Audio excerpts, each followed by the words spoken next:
et Peputs. Peputs Production. Hey Ab, we're getting ready to cook baked potato soup. Stay tuned. All right, let's get started. Preheat that oven to 400 degrees, and you're gonna pop the potatoes in without foil, poke them with a fork a few times, and they're ready to go. 50 minutes to get your prep work done. This will be good, so you'll have all of your ingredients at your disposal when you're ready to start cooking.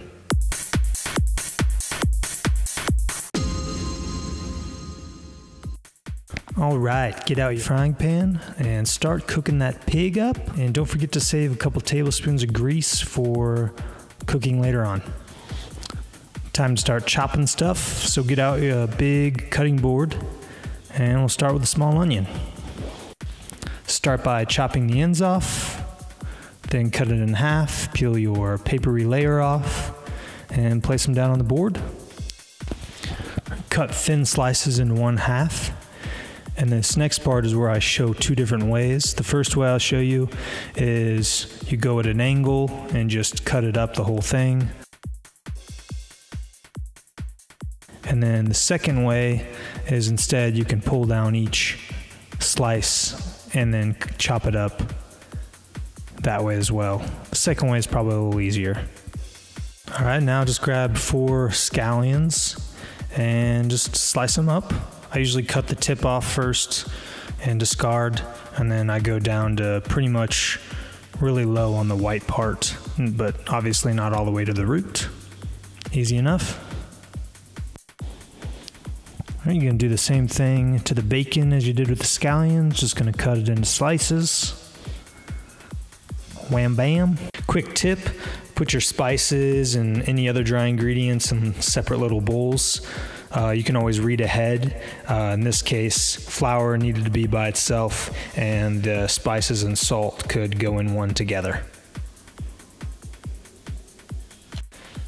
So 2 tablespoons of flour by itself, 1/2 teaspoon of salt, 1/4 teaspoon of ground nutmeg, 1/4 teaspoon of ground cayenne pepper, and 1/4 teaspoon of black pepper. And those can all go in one little container. The recipe called for white cheddar. I couldn't find white cheddar within a reasonable price, so I'm just using Monterey Jack and sharp cheddar. Feel free to use whatever you want. You just need 2 cups of it. Grated or ungraded, whatever you want. Sweet! Prep work is almost done. Hardest part's probably coming up here. Once the potatoes are done, just let them cool for a couple of minutes. Just slightly. They're still going to be hot to work with, so be careful. Cut them in half, and then scoop out the insides, put it in a bowl. Get your handy dandy fork out, or if you have a potato masher, which I wish I had, get that out. And just go to town on those potatoes. Poke the big pieces and then just turn it flat and mash. You're not looking for super, smooth mashed potato like consistency. You just want to get them mashed up and then crumbled up as best as you can.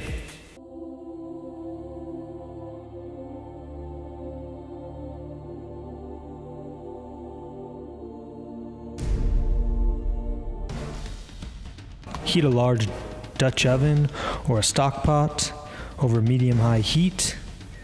Start to add your bacon grease, 2 tablespoons if you can. If not, just pour as much as you can in. And then you'll need 2 tablespoons of butter. Let that get melted and going for a second. Now toss in your onion and cook for about 3-4 minutes. Now just toss in your flour and cook for 1 minute. Start with your milk. It's 4 cups, 2%.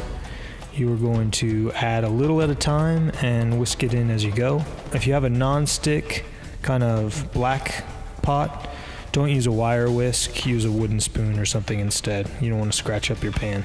Add your spices,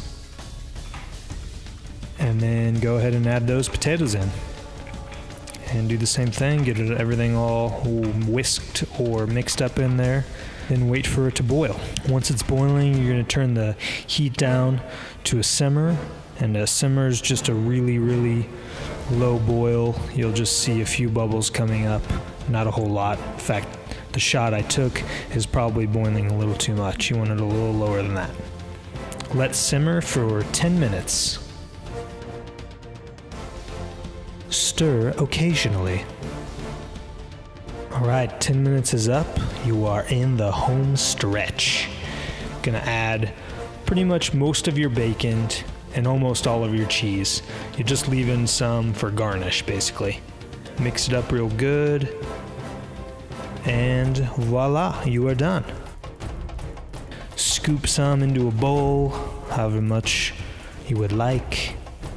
Grab some bacon, cheese, and of course those scallions. You're all done. Enjoy. That wasn't so hard now, was it?